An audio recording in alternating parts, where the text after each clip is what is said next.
Hello, and welcome to this episode of Totally Schway Flip Side, a podcast about whatever the hell Mary wants it to be about.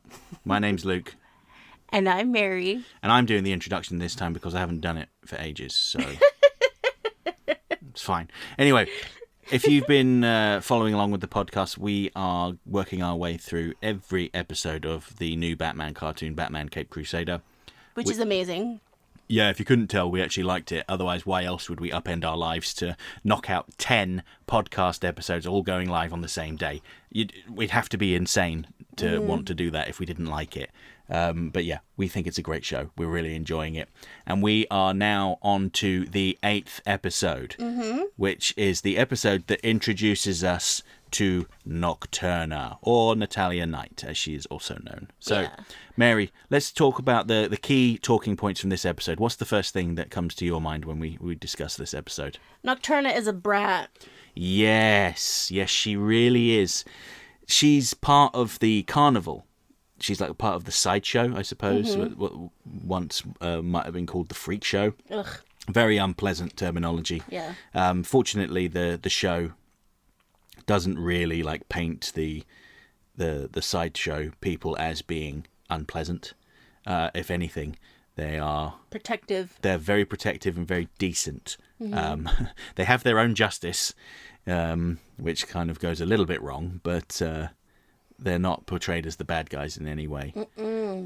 It's interesting. So she's part of an act with her brother Anton, where he pretends that he is a scientist that has developed a treatment that will make people super strong. So he's got a huge weight on his stage, as in like dumbbells or whatever they're called, the metal bar with big weights on either side, and he looks for the biggest guy in the room, calls him up, say, try and lift this, and he can barely get them off the ground.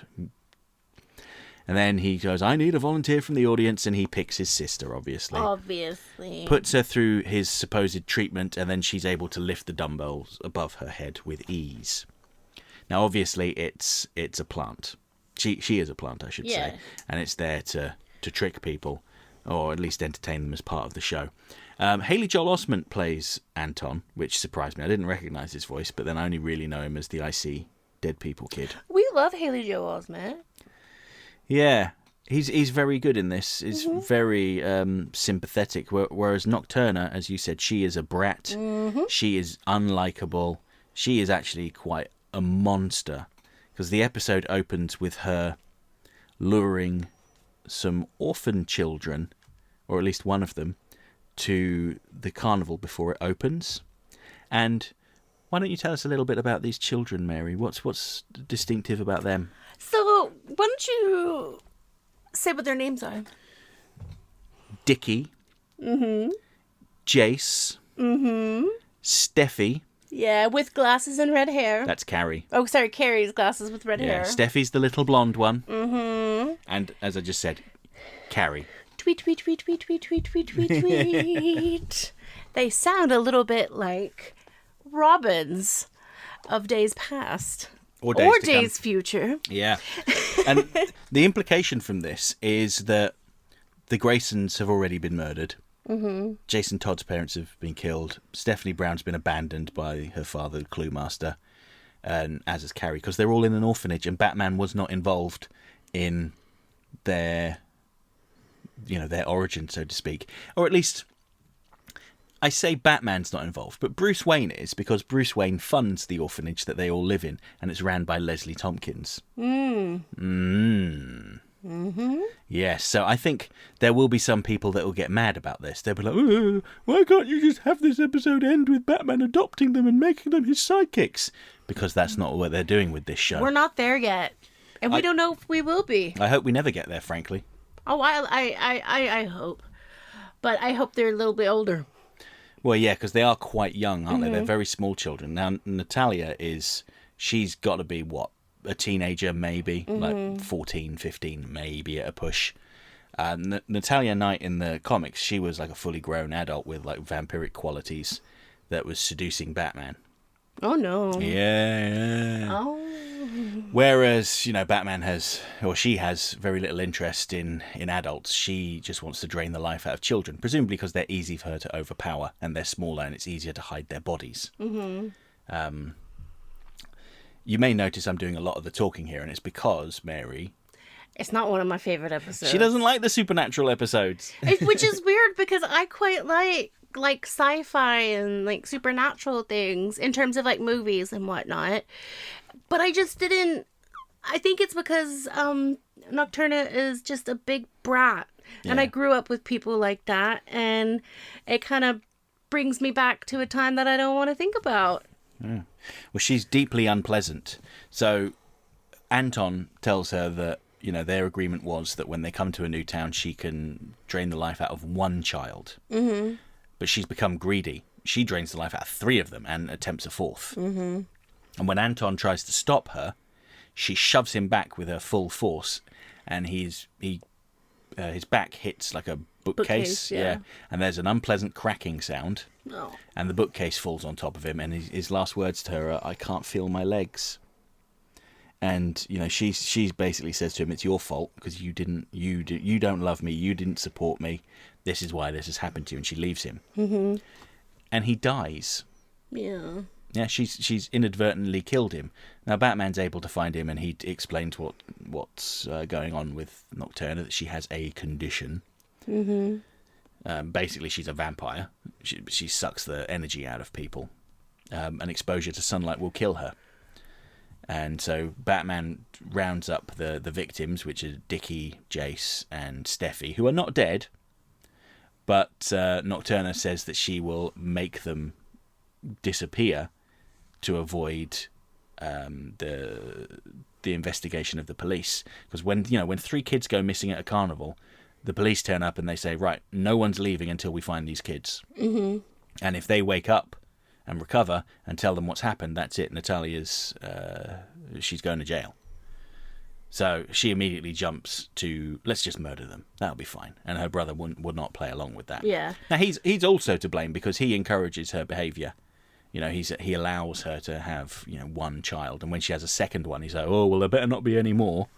It's when she has a 3rd one that's when he gets annoyed, and perhaps not so much that she's harming these children, but she's risking them and their safety, and they're going to go to prison because of what she had done. So he's not exactly a hero. So there are things that I do like about this episode. Yeah. And one of those things are the little background things. Like, I liked when Bruce did the strongest thing with the mallet. Tested his might. Yeah, tested his might. And it wasn't that strong. And intentionally. Of course. And also you get to meet Croc. Oh, yes, Waylon. Waylon. I really, really loved that because it was just... It was nostalgic, and I really liked it. I don't have to add anything to that if I don't want to, because I like Croc, and I liked seeing that it wasn't a big deal.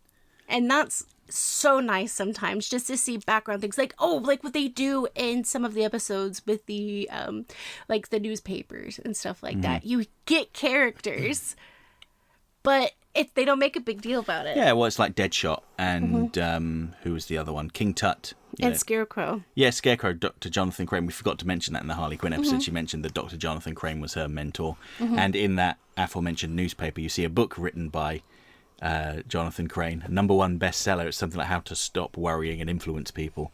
I need that book. Yeah, I'm going to put out a little video just showing all of the BTAS references in this show. So keep an eye out for that. But the thing I really liked about that scene where we meet Waylon, sorry to cut you off, is Batman as Bruce Wayne is following Nocturna, dragging, was it Steffi? I think he saw Steffi at this point being taken away. And he goes into the Hall of Mirrors and he gets lost. He ends up smashing through the wall that takes him like behind the scenes to where all of the fairground workers are. And the sideshow act is there. And they're like, "Did you just do that?" He's like, "Yeah, sorry, I was just looking for a little girl."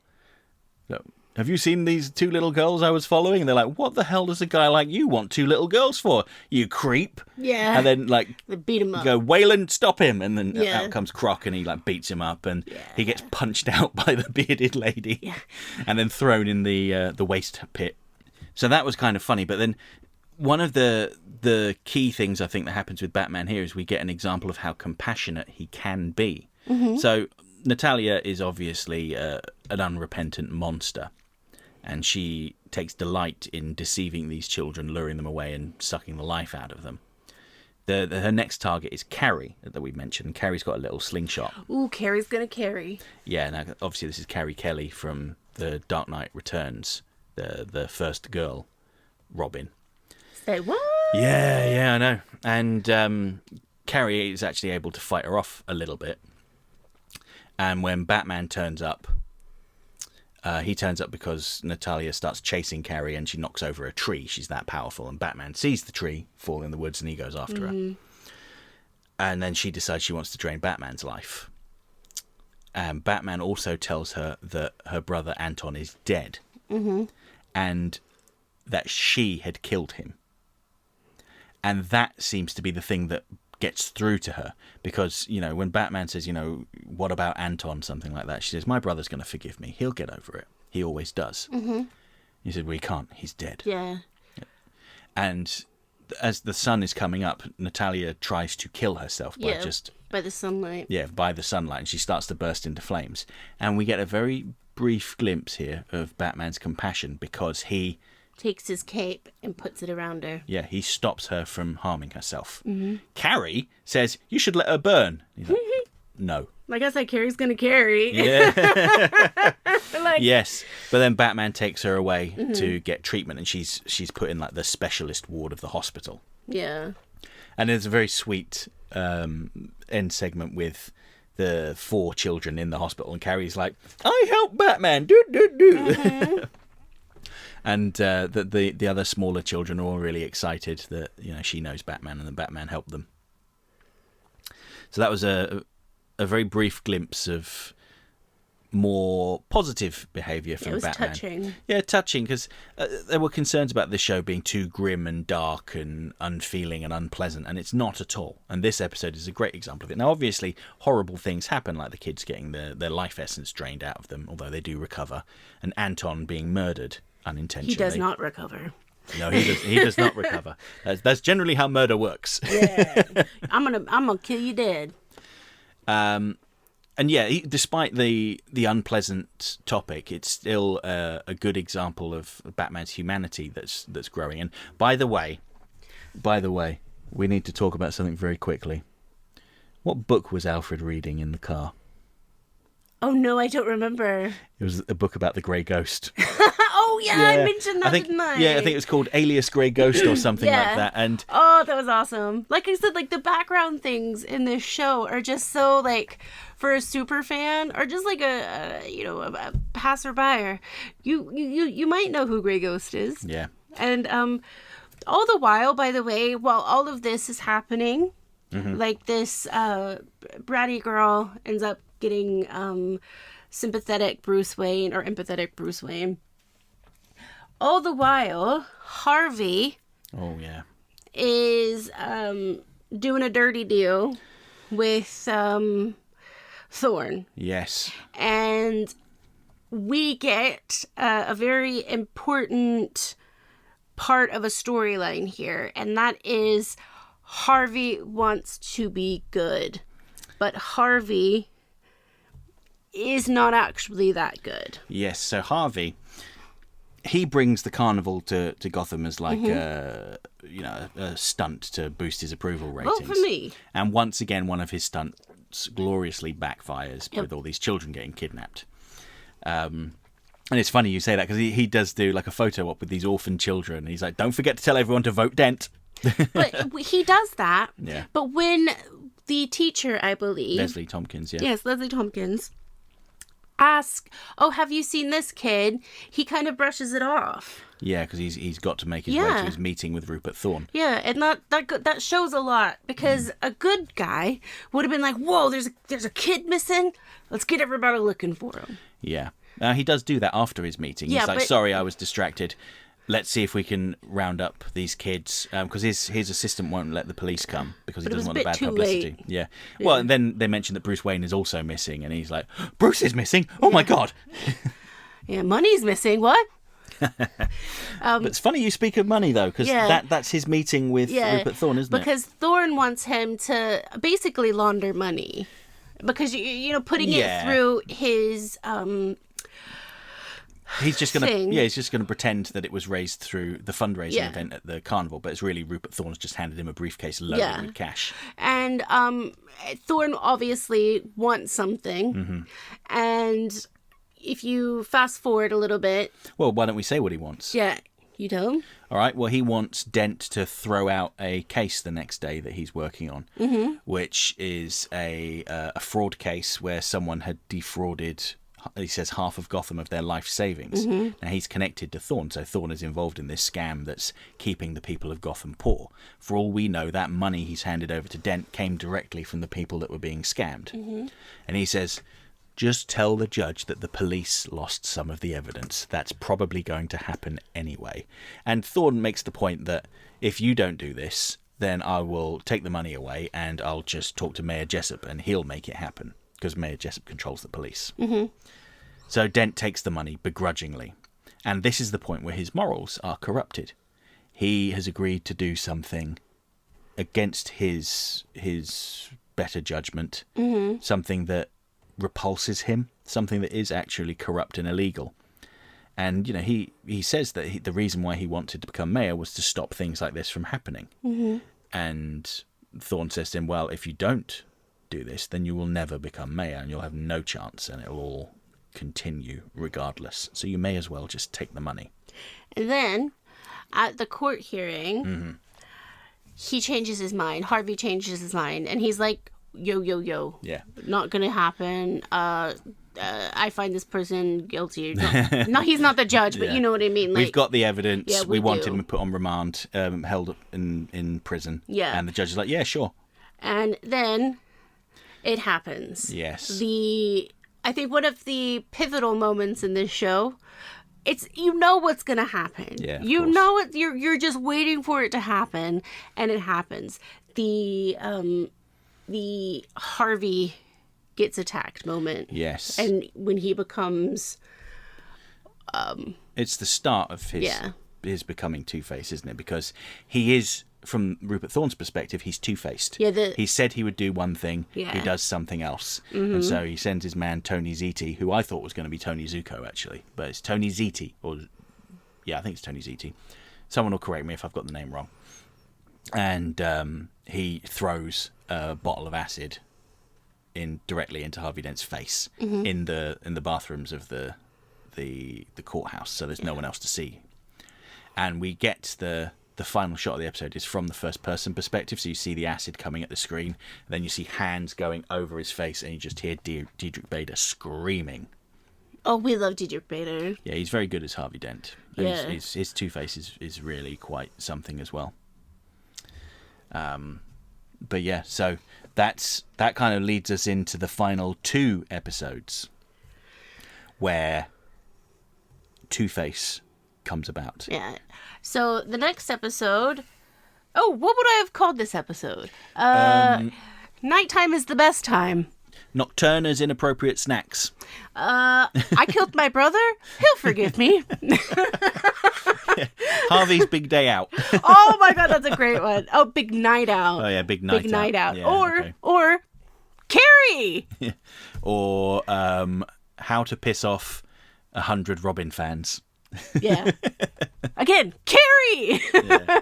Well, Carrie's the one that gets the most attention, and I think she's probably written the best. I love Carrie. Little Dickie Grayson, I mean, he's not badly written or anything.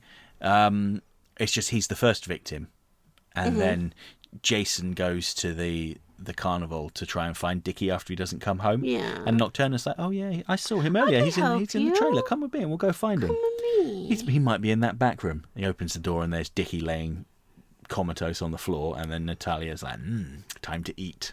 Yeah. Oh, that's another great title. Time to eat. Yeah. I mean, Natalia, it kind of reminds me a bit of the Parasite from Superman, because she drains people's energy and it gives her unnatural strength. Mm-hmm. She is a parasite, an unrepentant parasite that doesn't see a problem with any of the things that she does. And as you said, she is a brat. Yeah, and that's unfortunately why I do not. I mean, I like this episode in terms of it needed to happen, but it's not one of my favorites. Yeah, she's not a sympathetic figure either, is she? No. Not really. Even when she realizes she's killed her brother and bursts into tears, you're just like, yeah, cry harder. Yeah, but you did it, and you said that you knew that he would forgive you. Yeah. Like, ugh. Yeah. So, on the next episode, we're gonna get to know, finally, Two-Face. And that is in episode 9. And can't wait to talk about it. Cool. So much so, we're gonna stop this and record it right now. All right. Love you. Goodbye. Bye.